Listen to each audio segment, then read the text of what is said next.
Regular viewers on this channel have probably noticed, I'm sure, that I repeat myself a lot. And I do get tired of saying the same things all the time. But there's always a new idiot, or that idiot's audience needs to hear it.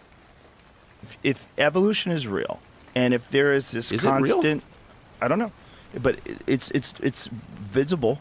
Like you can measure it in certain animals. You can measure adaptation. Yeah. But there's no evidence that evolution. This guy needs no introduction. Tucker Carlson is one of the reasons that I'm losing my hope for humanity. He's one of the most famous people in the country with a massive platform of national attention, where it doesn't matter if he's always wrong about everything all the time. He still gets to speak with complete unqualified confidence and authority about matters he obviously doesn't know anything at all about. In fact, I think we've kind of given up on the idea of evolution. Are you sure about that? Because this article published by the National Academy of Science in 2008 says that evolution is the foundation of modern biology. And this article from Connection K through 12 Foundation in 2016 describes cell theory, gene theory, evolution theory, and the principle of homeostasis as the four unifying principles in biology. So it seems that we haven't given up on evolution after all. The theory of evolution as articulated by Darwin is like kind of not true. Right? In what sense? Well, in the most basic sense. The most basic sense of evolution is the four principles, starting with variation, where every set of offspring differs a bit from its parents or siblings. Inheritance, where the mutations that produce that diversity may be inherited and subsequently spread throughout the surrounding population as a result of population mechanics. Selection may be involved if the variety offers either detriment or advantage. And then time, where many generations of this continuing pattern produce visibly distinct subgroups, all of which has been directly observed and confirmed to be real. It's the idea that, all life emerged from a single cell organism, and over time. The first evidence of that was revealed by a pre-Darwinian Christian creationist back in 1735. Carolus Linnaeus tried to categorize all living things, and he discovered that they did not fit into the boxes of created kinds like he was taught to believe. Instead, all taxonomic ranking revealed a familial lineage, a branching tree pattern of separated daughter sets descending from a series of parent categories, themselves descending from more distant ancestral groups. It had already been long understood that life evolves under direct observation and manipulation, producing new breeds of dogs, cattle, pigeons, and so on. And the same thing went on in nature, too, with multiple species of foxes or finches or fish that were all obviously closely related, but they couldn't interbreed with each other. Linnaeus realized that at some point there had to be an ancestral canid, like the grandfather of all foxes and also of all dogs, and that meant that speciation, new species, had to be emerging repeatedly. And he realized, because he's a taxonomist, that it's not just familiar animals, but that everything everywhere follows a branching pattern of an interconnected family tree. Linnaeus couldn't understand that because he was a creationist. He thought that new species could only come about as a special act of creation by God.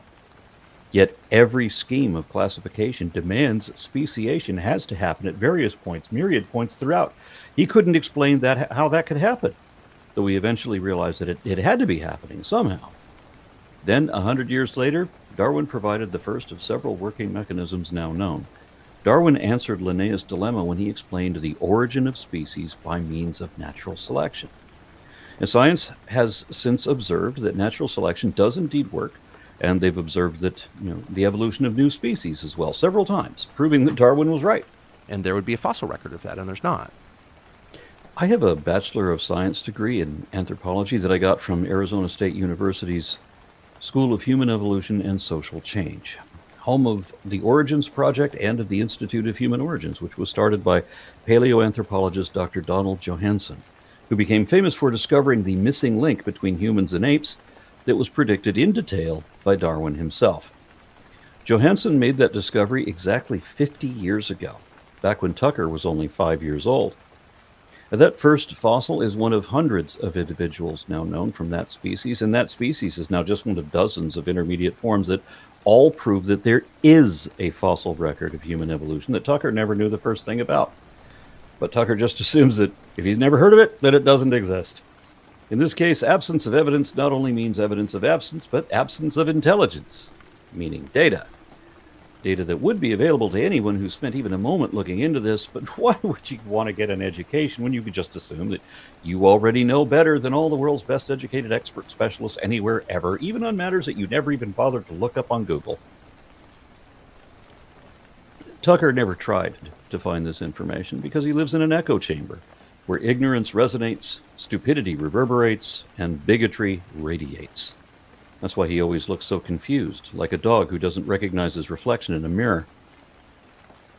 And There's not a fossil record of transitionary species, like species that are adapting to its environment. there's and they tons develop- of record of Right. adaptation, and you see it in your own life. I mean, I have a lot of dogs. I see adaptation in dogs, through the Sure. litter to litter. That's not adaptation. We're talking about population level change here, where one original group begins to show the emergence of a visibly distinct subgroup over many generations, where one original population is now two different or distinct ones, and then the two will go on to become 4 and eventually 8, 16, and so on, excepting for those that go extinct. I don't know why science denialists insist on minimizing evolution down to a whole suite of changes occurring in just one individual over a single lifetime, but that's how the willfully ignorant ensure that they won't understand what they don't want to understand. But no, there's no evidence at all that zero, that people evolve seamlessly from a single cell amoeba. No, there's not. Yes, there is an overwhelming preponderance of it from several different fields, from novel traits being tied to a specific type of mutation in a particular codon and its precise location in the genome, all the way to comparing orthologs of complete genomes, because now we have phylogenies, which are like when you do your genetic ancestry, except of course that it's for all humans combined into one lineage, and it goes a lot further back. Biologists have sequenced complete genomes for thousands of different species already, and so far, every genome ever retrieved from any animal always confirms an evolutionary phylogeny, a biological relationship with every other animal in a growing network of them. For example, here is a molecular phylogeny of living primates, tracing ERVs and other genetic markers that show how humans are definitely nested within the family of apes. So you can't pretend that all these facts don't exist or that they don't indicate what they definitely do. We got this. There's no chain in the fossil record of that at all. Yes, of course there is, though you won't know about it if you don't study biology, zoology, paleontology, taxonomy, and so on like I do. So I made a video playlist of 50 episodes, over 9.5 hours of viewing, to give what I think is the briefest possible lesson to adequately understand human evolution all the way from microbes to men, seamlessly. The first episode is a bit slow, but it gets better. Of course, we already had volumes more information on our seamless chain in the fossil record than what I showed there, but I can't give you a master's degree or a PhD with a video playlist. This is just an introductory primer for people like Tucker who have been sheltered and protected from learning forbidden knowledge. And I'm not the only one to do this either. University of California, Berkeley also published an introductory primer called Evolution 101, which was intended to provide people like Tucker with their first clue. But that only works if they realize they don't have a clue. And that's why you don't actually hear you hear them make reference to evolution, because the theory of adaptation is clearly, obviously true. There is no theory of adaptation. The Evolution 101 primer explains that adaptation is literally defined as Darwinian evolution, meaning evolution under the influence of Darwin's first mechanism, natural selection. That means that when Tucker says that the theory of adaptation is clearly, obviously true, he is literally, albeit unwittingly, admitting that The theory of evolution as articulated by Darwin is clearly, obviously true. the problem is that Tucker doesn't know what evolution is, nor what adaptation is. He literally doesn't know what he's talking about. He doesn't know what the words he's using even mean. But Darwin's theory's totally that's why it's still a theory almost 200 years later. Here we see that Tucker doesn't know what the word theory means either. He thinks it means a blind guess of unsupported and thus indefensible speculation, like his own belief is. But no. In science, a scientific theory is a body of knowledge explaining all the facts, hypotheses, and natural laws specific to a particular field of study. For example, did you ever wonder why atomic theory is still a theory? hundreds and thousands of years after Democritus proposed that all matter is made of atoms and that atoms are the smallest divisible component of an element that still retains all the chemical properties of that element. We know he was right. We can show that he was right. Yet atomic theory is still a theory. But you wouldn't think it was, you wouldn't say that it was just a theory. I mean, we not only have the periodic table and a fluent comprehension of chemical compounds dependent on the existence of atoms, we also have nuclear power. So it's not like you don't have to worry about an atomic bomb because atoms are just a theory. No, it's because science has a rule that no theory nor hypothesis either can ever be proven in the positive sense. At most, you could prove it wrong, but you can never prove it right, not absolutely. And the reason for that is that, one, absolute proof exists only in mathematics. Math and science are closely associated, but distinctly different disciplines. There is some overlap, of course. I'm told that string theory is a theory in mathematics rather than in science, and that there are different rules in math than in science. And two, every modern scientific theory I can think of is also a fact that is known to be true. Remember gene theory and the cell theory of biology that were mentioned in the textbook earlier.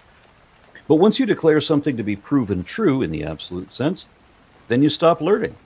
Or as it says in the Tao Te Ching, those who think they know never learn. And Tucker is an excellent example of this because he thinks he knows, doesn't he? You can measure adaptation. Yeah. But there's no evidence at all that, none, zero. Science is an investigation rather than a belief system. Thus, you should doubt your conclusions and test them rather than simply believe them. And science takes the position that even if you're right, there would still be flaws somewhere in our observations or conclusions, and the only way to improve our understanding is to seek out those flaws and correct them indefinitely, forever. Now, this is precisely how Einstein's theory of relativity replaced or enhanced Newton's theory of gravity. And yes, gravity is a theory that includes multiple laws within the theory of gravity. There are natural laws within genetics, within embryology, and within evolution, too. Look at theoretical chemistry, which provides a systematic account for the laws of chemistry. And what we call proof doesn't necessarily always have to be absolute, just like knowledge is rarely ever absolute. So be careful what you say you know, because you don't absolutely know a whole lot. Your knowledge can be, just like proof can be, provisional. Like if we use the context of an overwhelming preponderance of evidence beyond reasonable doubt. And if you take that approach, then you can prove any scientific theory you like, sufficiently anyway, as long as you don't publicly declare it to be proven in an absolute or scientific sense. For example, journalists are not scientists. The job of journalists is to sell stories, often through sensationalism. So some news stories said that Einstein's theory of relativity was proven twice, because the theory predicted that if relativity is true, and only if relativity is true, then we should be able to see the apparent displacement of stars behind the sun during a solar eclipse, which was observed in 1919. And there should be evidence that gravity moves in waves, and that was confirmed a century later. Now, if you accept that these experimental observations effectively prove relativity, and that nuclear energy or chemistry prove atomic theory, then you must also accept that evolution was proven over and over and over again with the multiple observations of natural selection in action, tracing genetic drift, or the discovery of numerous specifically predicted and transitional fossils, or the operation and manipulation of evolutionary principles in agriculture, livestock husbandry, toxicology, or the study of pathogens in medicine, and the repeated observations of speciation itself, which is kind of a big one, right up there with phylogenetics, which also proves, by which I mean demonstrate or confirms, human evolution all on its own, even if we didn't have that long and seamless string of fossils conforming to taxonomy. But scientists cannot declare that evolution was proven, nor that relativity nor any other theory was proven. Not absolutely, because of the rule that no theory ever can be proven. And one way to look at this is if you have a hypothesis which must be testable and potentially falsifiable, well, there has to be some way to prove it wrong if it is.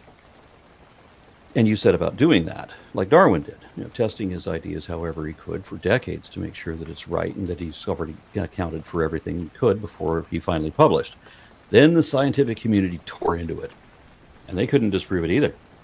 For decades, into centuries, every new experiment or discovery in any relevant field always only ever accords with evolution or improves our understanding of it and shows that it must be at least essentially correct. There comes a point when the tried and true have so consistently withstood every critical analysis that it becomes perverse to even question it anymore. But you still can't say that it's proven. Instead, you can say that your hypothesis has graduated to the level of theory, which is the highest level of confidence that science is allowed to have. Ever notice that religious apologists can say any fool thing they want to, no matter how stupid, and hardly anybody cares? Because religion is just foolishness. There's nothing more to it. The devil is in the details. As long as you believe like they do otherwise, then fine, whatever. But science doesn't care what you believe. All that matters is how you came to that conclusion. Is it supported by evidence that we already have? If so, then good job. Let's test it and see how well it holds up. If it's not supported by evidence we could all verify to be true and reliable, and why are we even wasting our time talking about it? If you make a public statement about science and it is either unsupported speculation, asserted as if it was a matter of fact, or it's factually false, both of which are just as bad, then the scientific community will likely tear into you over that. Because accuracy and accountability really matter in science, where neither of those things are even relevant in religion. No, we have not found that at all. Ah, the arrogance of ignorance. Reminds me of my favorite quote from Darwin. Ignorance more frequently begets confidence than does knowledge. This same sentiment was paraphrased by philosopher Bertrand Russell. The fundamental cause of the trouble is that the modern world is stupid or cocksure, while the intelligent are full of doubt. And of course, this relates to the Dunning-Kruger effect, which is where one of the essential features of incompetence is that the person so inflicted is incapable of knowing that they are incompetent. Or if we put that in other words, the first rule of Dunning-Kruger Club is that you don't know you're in Dunning-Kruger Club. And I can't even guess. I mean, I have my own theories on it, but they're not proven. What are your theories? God created people, distinctly, and animals. Tucker thinks that God created people, created abracadabra by magic. Now, specifically, he used a golem spell for people. He used abracadabra for all the other animals. But notice that Tucker says that God created people distinctly. He says God created distinct people. Oh, and he created animals too. So it doesn't sound like he's saying that the people are distinct from animals, which wouldn't make any sense because humans are animals, and even the Bible admits that. It sounds like Tucker is saying that God created people, distinct from other people. Many of Darwin's contemporary Christian critics held to the idea that God created people, distinctly. That he made them distinct by making them different colors and putting them on different continents with the intent that they remain separate. Darwin, conversely, was the first scientist to call out all of his contemporaries and declare that regardless of continent or color, we are all one and the same human race. I mean, I think what every person on Earth thought until the mid-19th century, actually. Right, but it's not a new idea. Who laughs like that? What's wrong with that guy? But no, Tucker, wrong again, as always. I host a weekly Bible study with a panel that often includes scholars and historians, and they inform me that the fractured fairy tale that Tucker is referring to did not even exist before 2,500 years ago, and that even 1,000 years ago, most people around the world had still never heard of it. And there was never a time when even a majority of people believed it, much less all of them everywhere. In all of human history, you've got a small window, about 1,200 years, when we can say that most people in Europe and in the Middle East probably believed in the Genesis creation fable, but not everybody even there and then, and hardly anybody anywhere else. So Tucker's ignorance of history, archaeology, anthropology, and comparative religion are all just as bad as his ignorance of evolution. Yet look what he does for a living, what his father did before him. If you get most of your information from ignorant bigots who don't know anything about anything, then it's fair to say that the lunatics run the asylum. The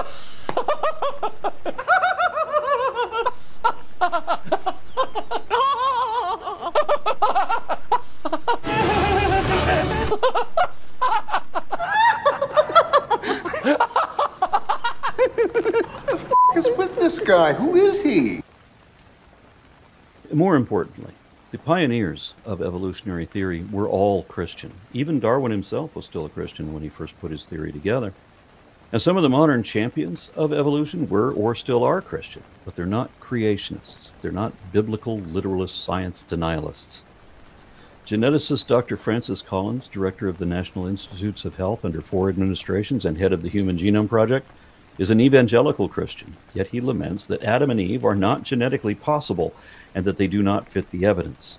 He explained that the earliest humans arose from a population of at least several thousand people, hundreds of thousands of years ago, and he said that there's no way you can develop this level of variation between us from 1 or 2 ancestors.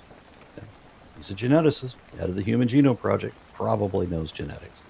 Orthodox Christian geneticist Theodosius Dobzhansky was right back in 1973 when he said that nothing in biology makes sense except in the light of evolution. And I personally interviewed Professor Kenneth Miller, another geneticist who is a traditional Catholic and author of our textbooks on evolution. He was also the star witness in Kitzmiller v. Dover, wherein he showed that intelligent design meets exactly none of the criteria required of a scientific theory, that it was in fact just a criminal conspiracy to get around the laws against teaching creationism in public schools. We know that Adam and Eve never existed, that the Garden of Eden is a purely metaphorical fable inspired by earlier pagan mythology, and that there is not even a kernel of truth to that tale otherwise. We know and can show that the Tower of Babel and the global flood of Noah's Ark never happened either. Not just that they couldn't have happened, because both are impossible, but that they didn't happen. Even rabbinical scholars now admit what archaeologists have been saying for decades, that the Exodus did not happen the way the Bible describes it, if it happened at all. So it turns out that there's literally tons of rock-solid evidence for evolution from several fields of study.